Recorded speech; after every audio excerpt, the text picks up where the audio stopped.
জন্য মহান রব্বুল আলামিনের কাছে ফরিয়াদ জানিয়ে জাতীয় স্থানীয় নেতৃবৃন্দের সব ধরনের নিরাপত্তার ব্যবস্থা আল্লাহর কুদরতি হাতে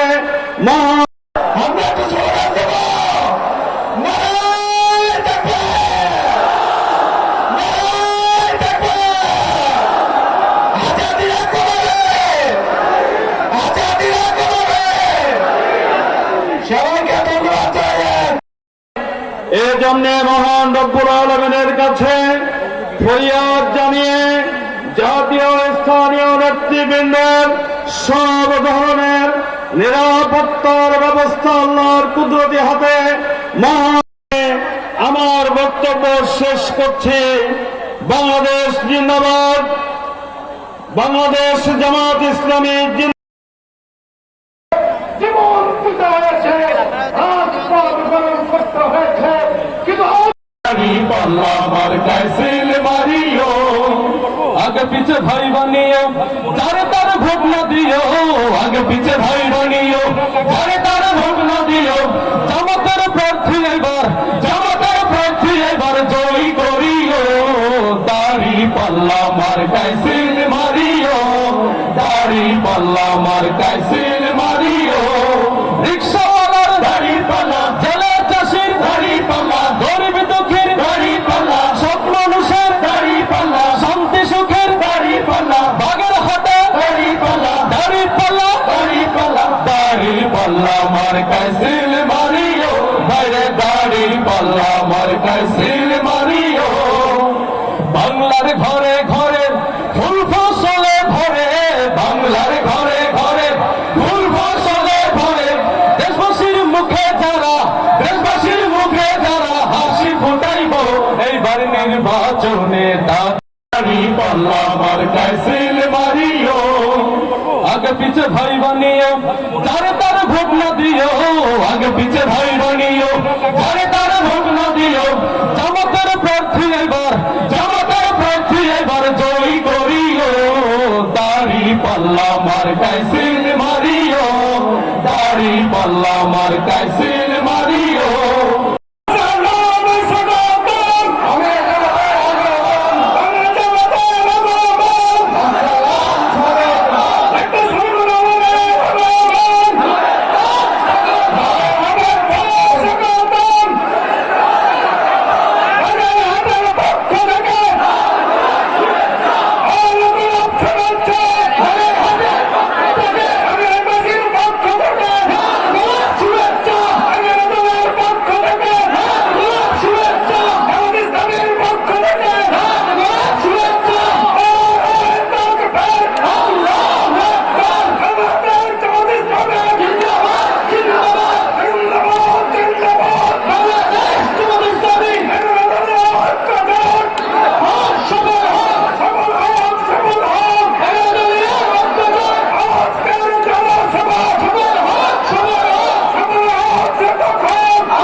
আসসালামু আলাইকুম ওয়া রাহমাতুল্লাহ।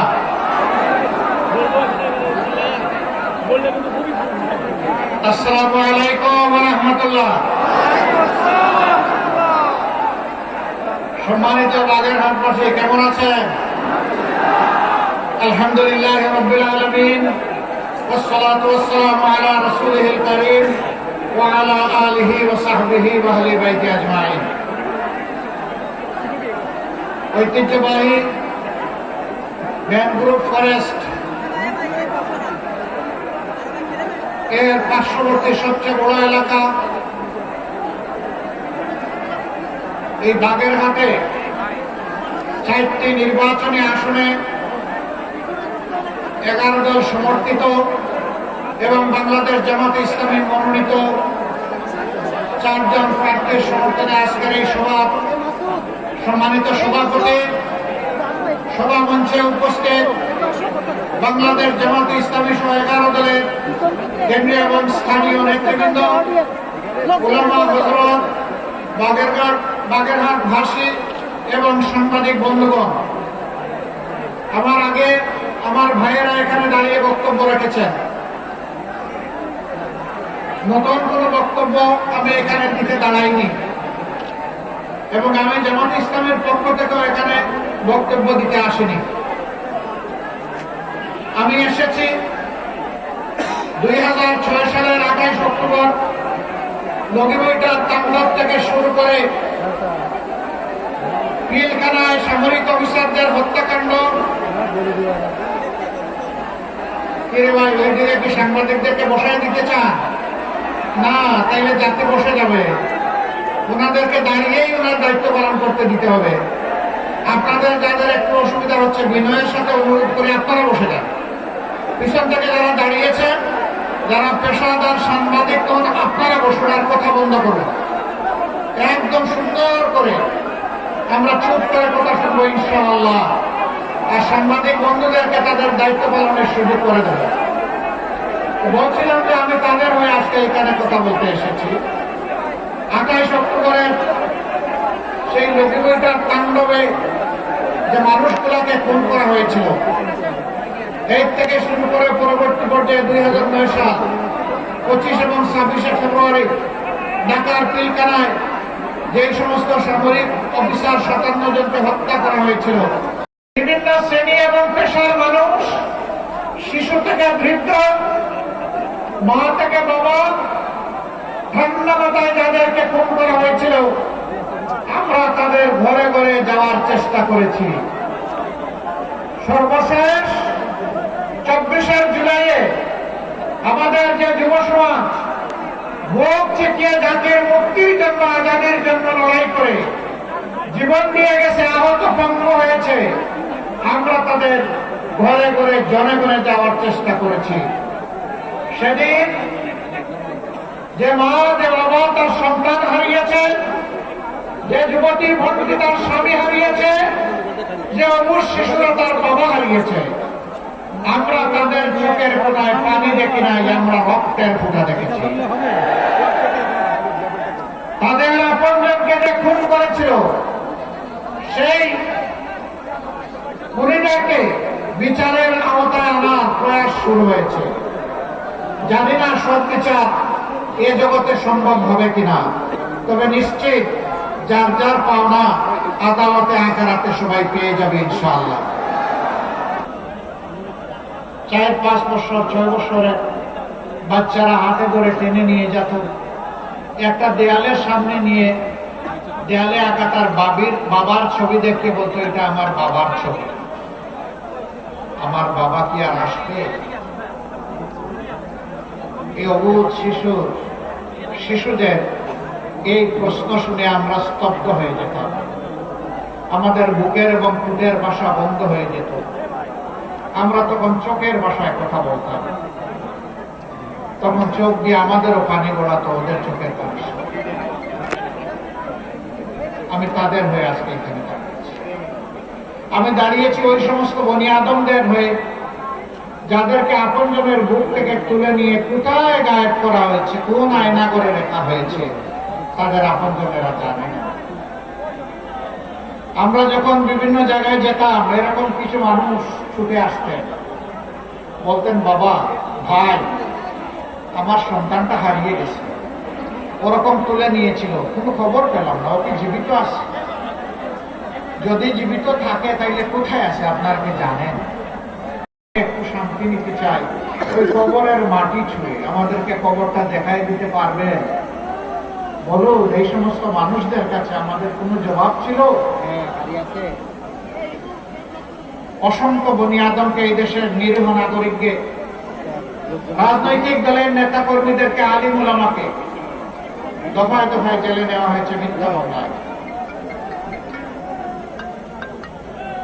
মাঝে মাঝে কোর্ট থানার গারদে বসে থাকতাম, কখনো কখনো দেখতাম সফেদ দাড়িওয়ালা, মাথায় পাগড়ি বাঁধা, দেখে মনে হতো যে বড় মাপের কোনো আলেম হবে। সবাইকে তো আর চিনতাম না।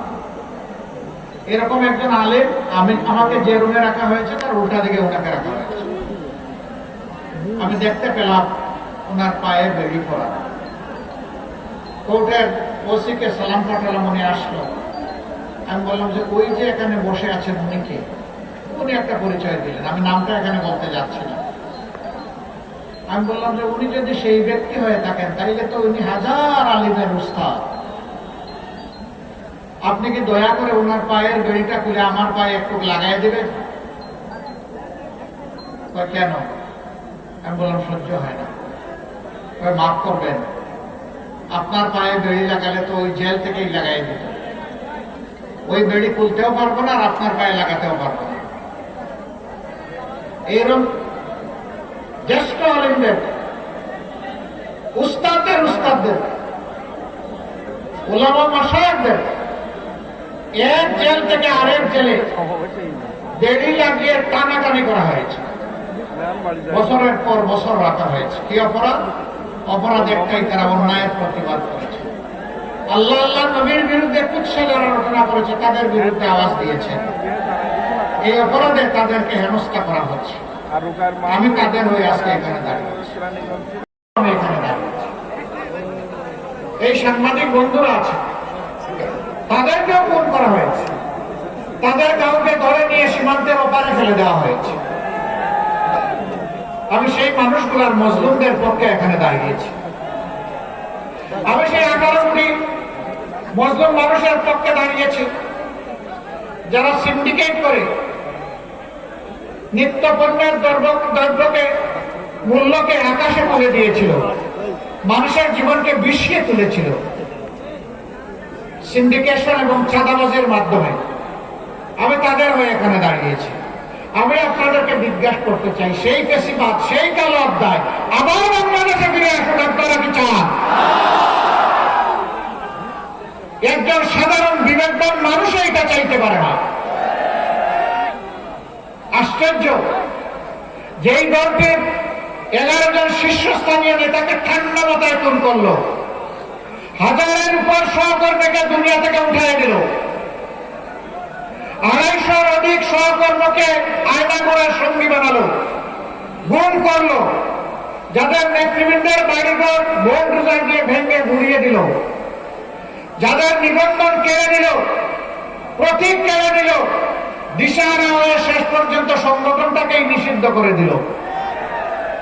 সেই মজলুম সংগঠন আল্লাহ তাআলা এই জাতিকে যখন আমাদের বুকের সন্তানদের মুখ চিৎকে যুদ্ধ করার ফসল হিসাবে আমাদেরকে মুক্তি দিলেন, আমরা সেজদায় পড়লাম, শুকরিয়া আদায় করলাম।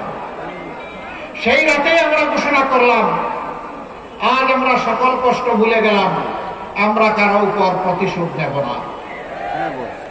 বাংলাদেশের 56,000 বর্গ মাইলে বসবাসকারী 18 কোটি মানুষ, তার সাক্ষী আমরা কারো উপর প্রতিশোধ নেই নাই। অনেক দুঃখ কষ্ট, অনেক আর্থিক ক্ষতি আমাদের হয়েছে, কিন্তু চাঁদাবাজি যে এত হারাম, হারামের দিকে আমাদের কর্মীদের হাত বাড়ানো হয় না। আমরা কোনো স্ট্যান্ড দখল করি নাই। আমরা মানুষকে, নিরীহ মানুষকে মামলা দিয়ে একই মামলায় শত শত আসামি করি নাই। আমরা এ নিয়ে কোনো মামলা বাণিজ্য করি নাই। আমরা কথা দিয়েছিলাম, এই জাতির সাথে কথা রেখেছি। কেন জানেন? আমরা এই দেশটাকে ভালোবাসি, আমরা এই দেশের মানুষকে বড়ই ভালোবাসি। প্রিয় দেশবাসী, আমরা কি চাই? দেশবাসী যা চায় আমরা তাই চাই, আমাদের যুব সমাজ যা চায় আমরা তাই চাই, আমাদের মা বোনেরা যা চান আমরা তাই চাই।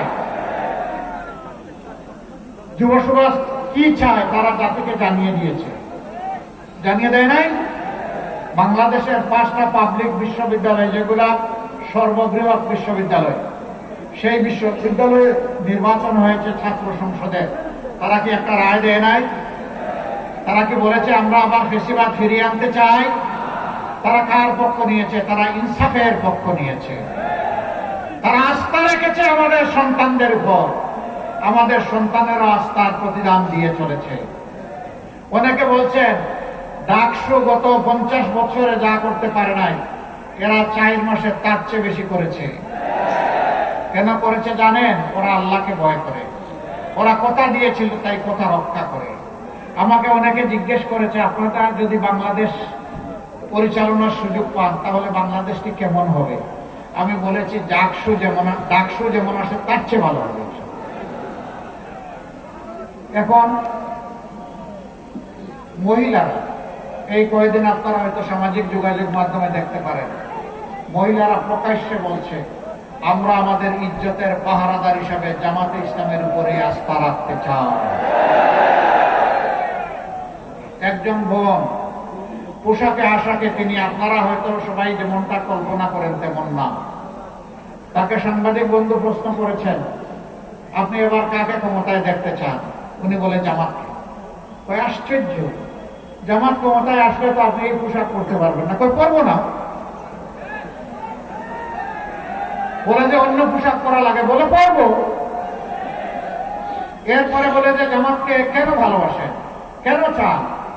বলে যে আমি বিশ্বাস করি জামাত ক্ষমতায় আসলে দেশ ঠিক হবে।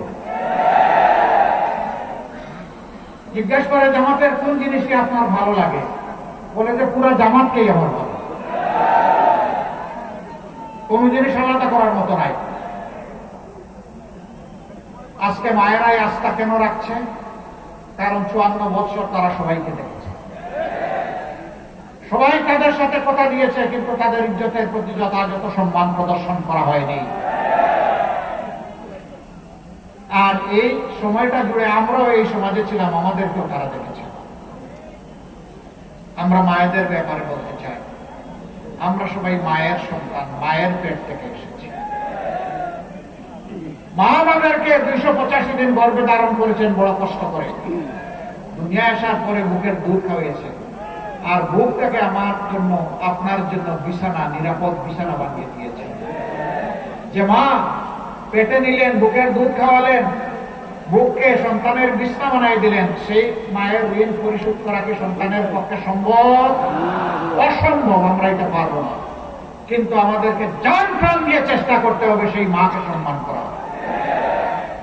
আমরা ইনশাআল্লাহ এই দেশের সেবার সুযোগ পেলে আমরা মাদেরকে মর্যাদার আসনে অধিষ্ঠিত করব। তারা ঘরে, চলাচলে, কর্মস্থলে, সব জায়গায় তাদের জন্য সম্মান এবং নিরাপত্তা নিশ্চিত করা হবে ইনশাআল্লাহ। আমরা বড় ব্যথিত, বড় দুঃখিত, বড় লজ্জিত। এই নির্বাচন ফ্যাসিবাদের জাতাকলে পৃষ্ঠ হওয়া সকল দলই আমরা অংশগ্রহণ করছি, কিন্তু 2-1টা দল ইদানিং মায়েদের, জামাত ইসলামের প্রতি এই ভালোবাসাকে তারা সহ্য করতে পারছেন না। গণতন্ত্রের অর্থ হচ্ছে জনগণের রায়ের উপর, চিন্তার উপর, মতের উপর আপনাকে আস্থা রাখতে হবে। আপনার কথা আপনি বলবেন, আমার কথা আমি বলবো, এই সুযোগ সবাইকে দিতে হবে। আজকে দেখলাম একজন উন্মাদ হয়ে গিয়ে বলতেছে জামাত ইসলামের নারী কর্মীরা কোনো জায়গায় আসলে ওদের পোশাক খুলে ফেলবে, সেটা সহকর্মীদেরকে হুকুম দিচ্ছে। আরেক জায়গায় চাঁপাইনবাবগঞ্জে মেয়ে হয়ে একজন কথা বলেছে যে ওদের হিজাব এবং নেকাব খুলে ফেলবেন, তার মানে ওদেরকে ধরে পুলিশের হাতে দিয়ে দিবেন। এর নাম গণতন্ত্র? নির্বাচনের আগেই যদি আপনি এটা করেন, নির্বাচনের পরে কি করবেন? একদিকে আপনি মাদের হাতে দিবেন ফ্যামিলি কার্ড, আর পাশাপাশি আপনার প্রতিপক্ষ হলে তার সেই মায়ের গায়ে দিবে আপনি হাত। ওই ফ্যামিলি কার্ড আর হাত দুইটা একসাথে চলবে না। যদি সত্যিই সম্মান দেখায় থাকেন, তাহলে আগে আপনার মাকে সম্মান দেখান, এরপরে বাংলাদেশের প্রত্যেকটা নারীকে মায়ের মর্যাদায় সম্মান দেখান। মানুষ আপনাকে ভালোবাসবে, আপনাকে সেলিউট দেবে। আমি বলে দিতে চাই, আমাদের জীবনের চেয়ে মায়েদের ইজ্জতের মূল্য আমাদের কাছে অনেক বেশি। আমি সাফ সারা বাংলাদেশের শান্তিকামী মুক্তি পাগল মানুষকে বলে দিতে চাই, বিশেষ করে যুবকদেরকে বলে দিতে চাই, কোন মায়ের সাথে কেউ যদি এই ধরনের অসভ্য আচরণ করে আপনারা আবার 24-এর মতো বিস্ফোরিত হবে। বলবেন জীবন দিব কিন্তু মায়ের মর্যাদা দেব না, কাউকে না মায়ের মর্যাদা নিয়ে টান দিতে দেব না, জীবনের বিনিময়ে হলে মায়ের মর্যাদা রক্ষা করব। যারা মাদেরকে নিয়ে এইরকম অপমান করেন, এদেশের অর্ধেক হচ্ছেন আমাদের মায়ের সমাজ, তারা কিভাবে আশা করেন সেই মায়েরা তাদেরকে সমর্থন দেবে? আমরা দোয়া করি শুভবুদ্ধির উদয় হোক। হ্যাঁ, মাদের ছাড়াও বিভিন্ন জায়গায় হচ্ছে, আজকেও ঢাকায় দেখেছেন কিছু একটা হয়েছে। প্রতিদিন বিভিন্ন জায়গায় অসহিষ্ণু এই কার্যক্রম চালানো হচ্ছে। কেন রে ভাই, এখন তো মাঘ মাস, এই শীতের দিনেই যদি মাথা এত গরম হয়, চৈত্র মাসে কি হবে? আপনার আদর্শ নিয়ে আপনি মাথা ঠান্ডা রেখে যান জনগণের কাছে, সুন্দর করে বুঝে কথা বলেন, আপনাকে আমরা ওয়েলকাম করব। কিন্তু আপনি গায়ের জুড়ে সেই বেশিবাদী কায়দায় আবার নির্বাচনকে চলে বলে কৌশলে নিজের ইচ্ছা মতো প্রভাবিত করবেন। এখনকার যুব সমাজ 24-এ চিৎকার দিয়ে ঘুমায় পড়ে না।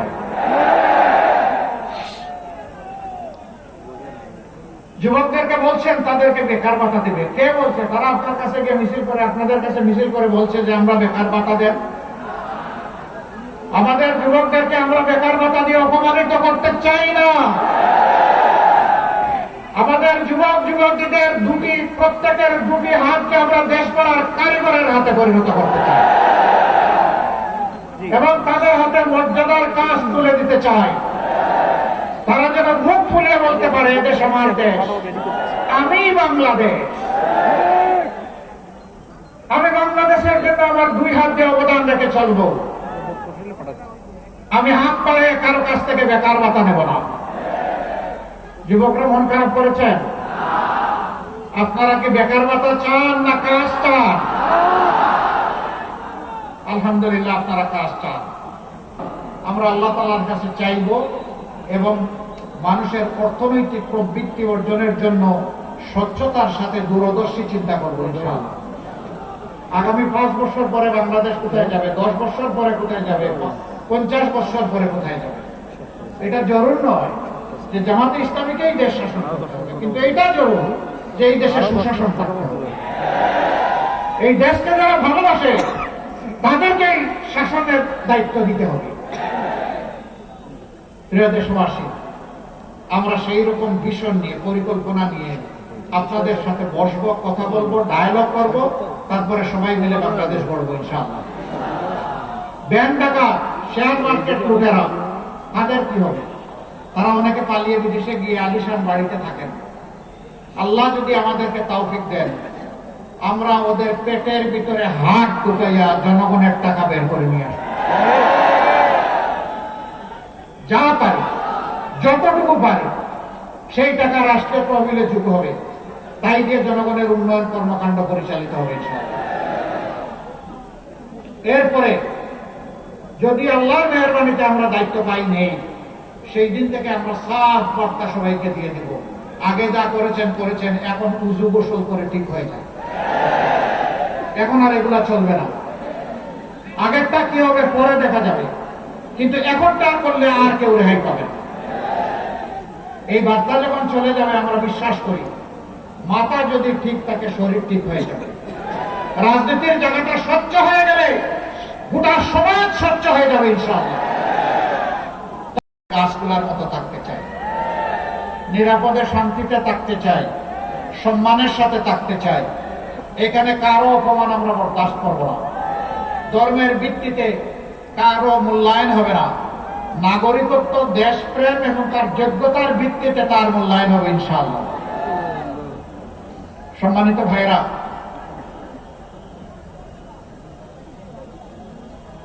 এই বাগেরহাটেরও অনেক সমস্যা আছে না?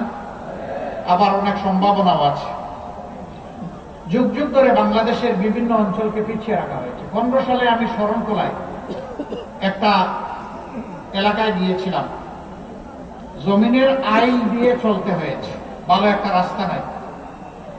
3 জায়গায় আমরা পড়েই গেলাম, আবার উঠে চলতে থাকলাম। কেন? এই বাগেরহাট কি বাংলাদেশের অংশ নয়? হ্যাঁ, উন্নয়নে যারা অবদান রেখেছেন আমরা তাদেরকে ধন্যবাদ জানাই।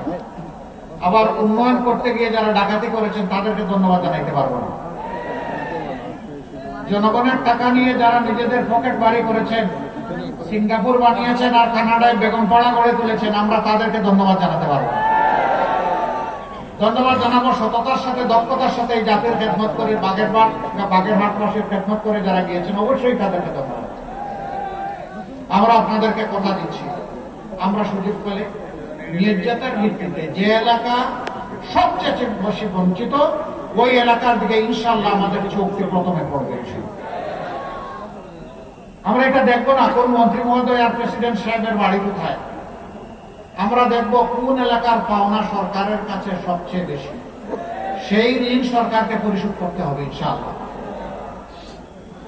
তাহলে 12 তারিখের প্রথম ভোট হবে ইনশাআল্লাহ। শুধু আমি একা না, আমার মা বাবা ভাই বোন স্ত্রী পুত্র যারাই আছে ভোটার, আপনজন প্রিয়জন এলাকাবাসী সবাইকে নিয়ে আমরা নতুন বাংলাদেশের পক্ষে দাঁড়িয়ে যাব ইনশাআল্লাহ। মনে রাখবেন, হা জিতলে বাংলাদেশ জিতবে, আর হা হেরে গেলে বাংলাদেশ হেরে যাবে। আমরা বাংলাদেশকে হারাতে দিব না ইনশাআল্লাহ। দ্বিতীয় ভোটটি হবে ন্যায় এবং ইনসাফের পক্ষে। 11 দল যে প্রতীক নিয়ে যেখানে এসেছে আমরা সবাই এক। এখন আমাদের পরিচয়, আমরা 11 দলীয় নির্বাচনী ঐক্য, আমরা ঐক্যবদ্ধ বাংলাদেশ। আপনারা ঐক্যবদ্ধ বাংলাদেশের পক্ষে থাকবেন? তাহলে সেদিনকার এখন যেমন গণজোয়ার চতুর্দিকে সৃষ্টি হয়েছে ন্যায়ের পক্ষে, ইনসাফের পক্ষে, সেদিন যেন ব্যালটের জোয়ার সৃষ্টি হয় ইনশাআল্লাহ। যাদের হাতে আমরা নির্বাচনী ক্যান্ডিডেটের আমানত তুলে দিয়েছি, যাদের হাতে জনগণ তাদের ভোটের আমানত তুলে দিতে চায়, সেই 4 জনকে এখন আপনাদের সামনে আমি পরিচয় করিয়ে দিচ্ছি। বাগেরহাট 1 আসনে অধ্যক্ষ মৌলানা মশিউর রহমান, বিশিষ্ট আলেমের দিন, দীর্ঘদিন ধরে তিনি হাজার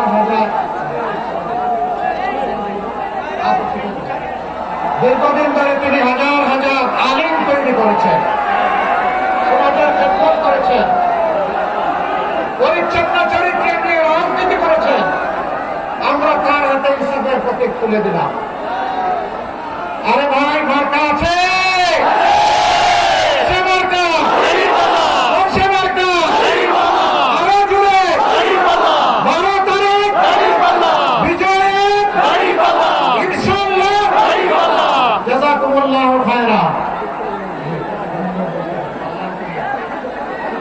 তারপরে বাগেরহাট 2 আসন, এই আসনে আমরা একজন তরুণ নেতাকে মনোনয়ন দিয়েছি।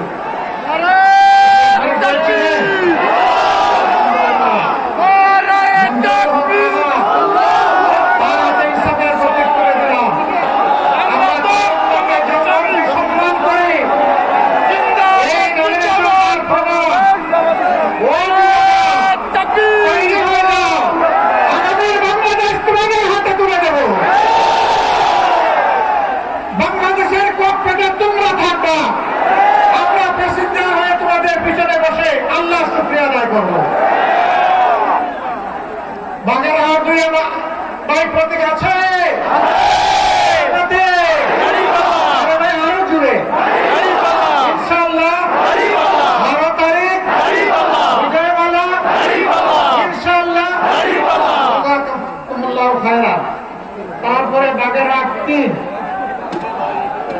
অ্যাডভোকেট আব্দুল ওয়াদুদ, তাকে আপনারা সকলেই চিনেন।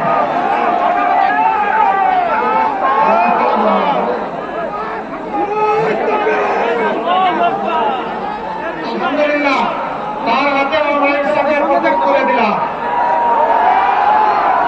এই মানুষগুলাকে মায়া লাগে সত্যি? কেন? কারণ তারা সৎ, কারণ তারা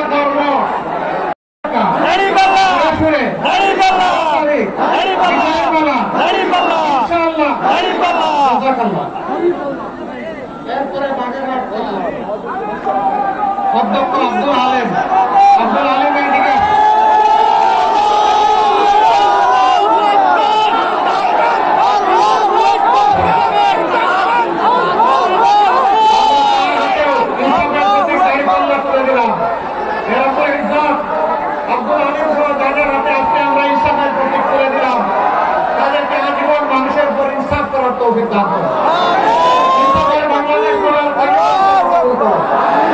এই এলাকার মানুষের অন্তরে তাদের প্রতি আস্থা তৈরি করে দাও।